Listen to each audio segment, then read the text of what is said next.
দুনিয়াতে কেউ কারো নয়, মানুষ টাকাকে আপন করে নিয়েছে এবং অহংকার করে।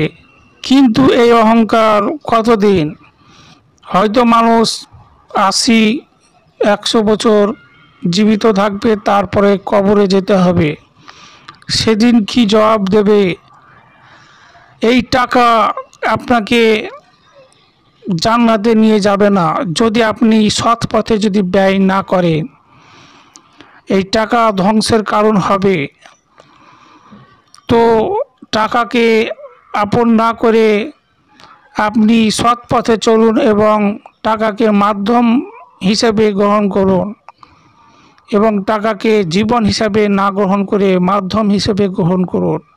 টাকাটা একটা আমাদের মাধ্যম।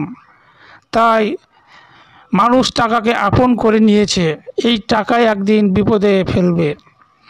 বেঁচে থাকার জন্য আল্লাহ তাআলা যে রিজিক দিয়েছে তাতেই সন্তুষ্ট থাকুন আর আল্লাহর জিকির করুন।